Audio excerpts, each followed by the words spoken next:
chegamos ao 4º dia de nossa jornada, conhecendo a Bíblia em 66 dias, um livro da Bíblia por dia. Hoje, então, aqui na Palavra de Deus, nós vamos conhecer o livro de Números, o 4º livro da Bíblia. Como nós já falamos nos dias anteriores, o livro de Números está dentro de um compêndio de 5 livros, que é o Pentateuco, que nós chamamos, que também é conhecida de Torá, ou Lei de Moisés. Foi escrito por Moisés, e relata a trajetória do povo de Israel nos seus primeiros séculos.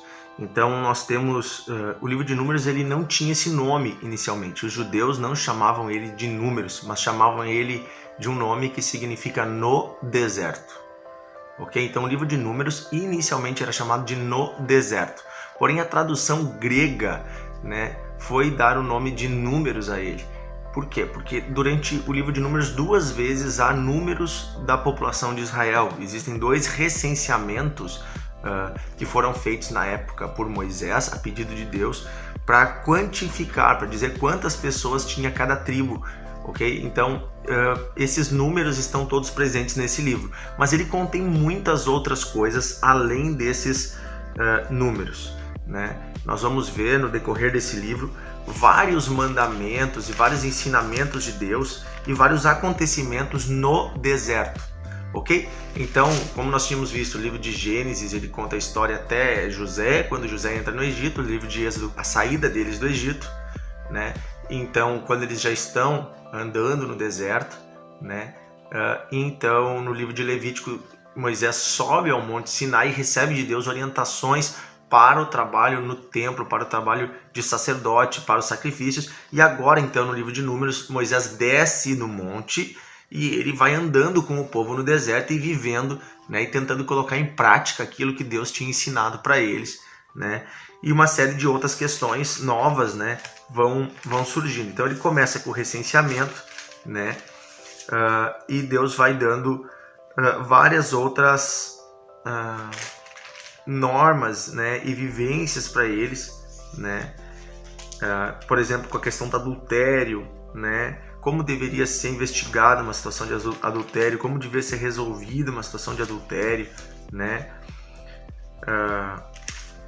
as ofertas dos príncipes, os utensílios lá de dentro do lugar santo, do santuário, as primeiras celebrações de Páscoa, então, aquilo que Deus havia instituído como festa, lembrando em memória ao que tinha acontecido, tudo isso está aqui.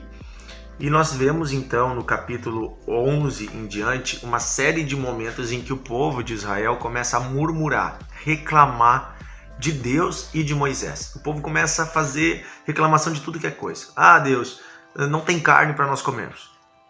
Ah, Deus, não tem... esse teu pão é um pão vil. A gente está enjoado de comer esse maná que cai do céu.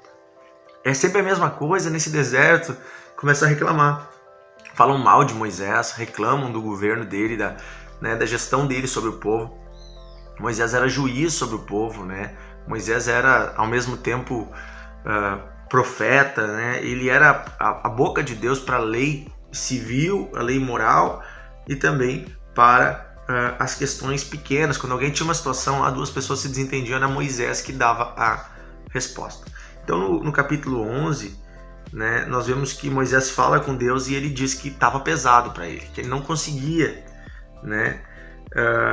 sozinho carregar o fardo desse povo. Então no capítulo 11, versículo 16 e 17, nós vemos que Deus pede para Moisés escolher 70 homens dentre o povo. 70 homens respeitados, 70 anciãos, homens mais velhos.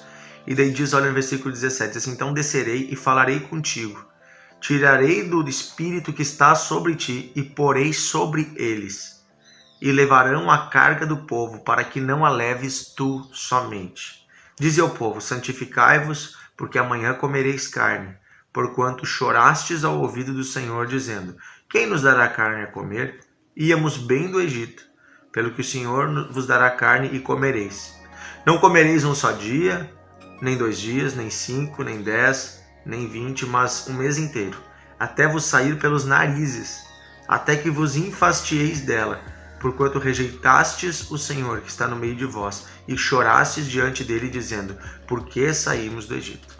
Então aqui Deus mostra como ele ficou irritado, como Deus ficou triste com a insatisfação do povo, com a falta de gratidão do povo por ter saído da escravidão do Egito. Eles estavam num lugar de passagem, que era o deserto. Deus tinha prometido a terra prometida a eles. Só que havia um tempo, um caminho, e eles tinham que aprender algumas coisas no deserto.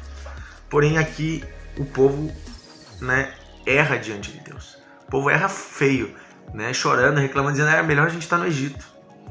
E aqui traz uma lição bem interessante para nós, nesse caminho no deserto, de que muitas vezes nós, quando entregamos nossa vida a Deus, a Cristo, nós achamos que tudo vai mudar do dia para a noite, mas há um processo de Deus, há um caminho de Deus, e nós precisamos respeitar o tempo de Deus e sermos gratos pelo que Ele tem nos dado, sermos gratos pelo que temos vivido com Ele, dia a dia.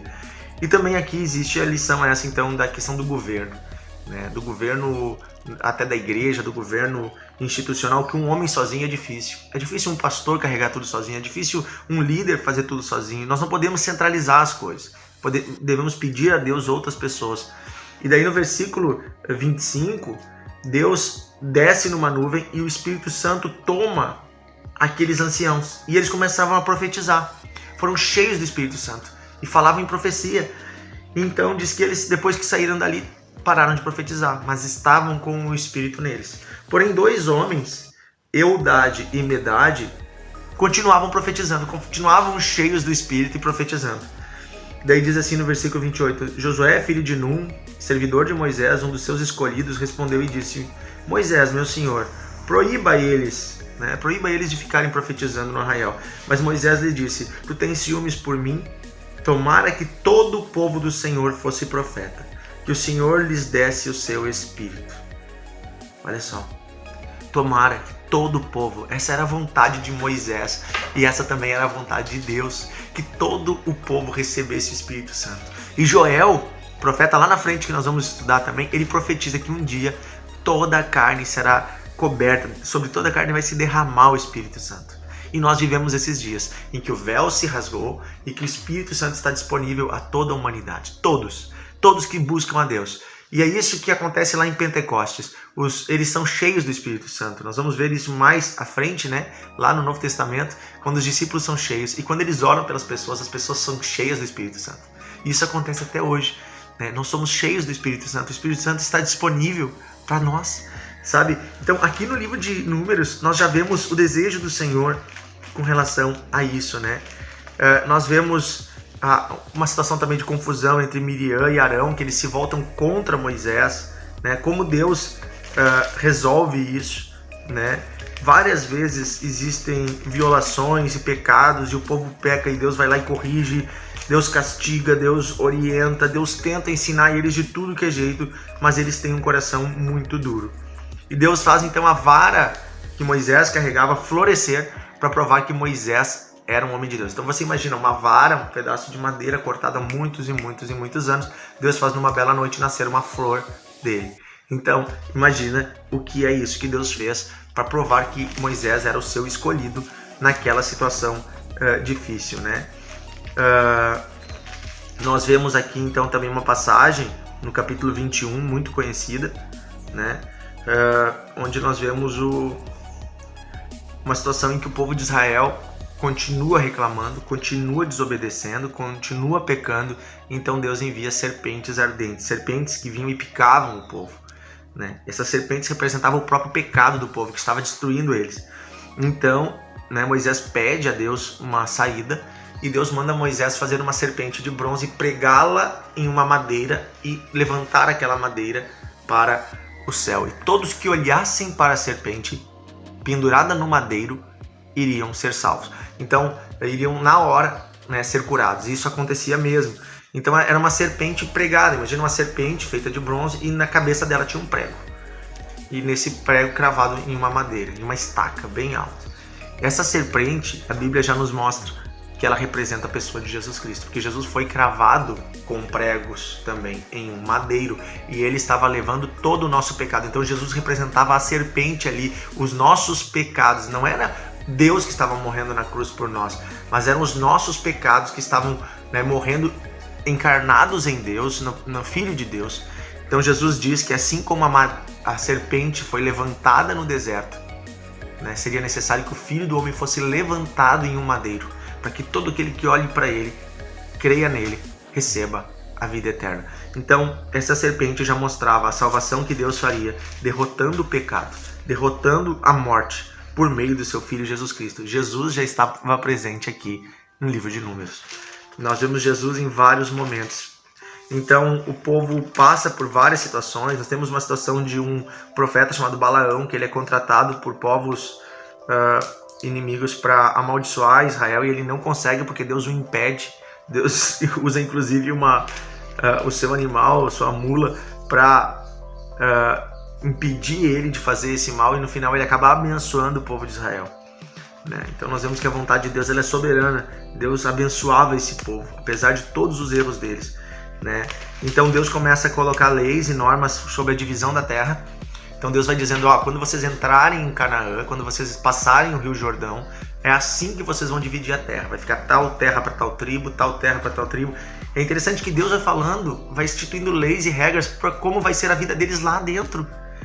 Lá dentro. Deus estava preparando eles, sabe? Às vezes nós ensinamos, por exemplo, na igreja, nos jovens, sobre família. E as pessoas pensam, família é um negócio tão longe para mim, eu ainda sou um menino, uma menina, eu sou solteiro. Mas Deus está te preparando. Deus está te ensinando coisas que você vai usar lá na frente. Aqui também, Deus estava dividindo a terra, e ele institui, inclusive, né, a cada 50 anos o ano do jubileu. É bem interessante, porque aquela terra que pertencia àquela tribo e àquela família, mesmo que aquela família vendesse a terra, depois de 50 anos a terra voltava para a família. E isso era uma forma de não punir os filhos pelos erros dos pais. Porque às vezes os pais, por exemplo, um pai que fosse alcoólatra, ele podia torrar todo o patrimônio da família gastando na bebida ou fazendo maus negócios, e aí os filhos seriam punidos e ficariam na miséria. Mas Deus pensa numa lei para que a próxima geração possa desfrutar daquilo que era o projeto de Deus, mesmo antes da geração anterior ter feito coisas erradas.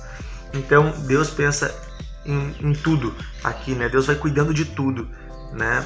Nós vemos também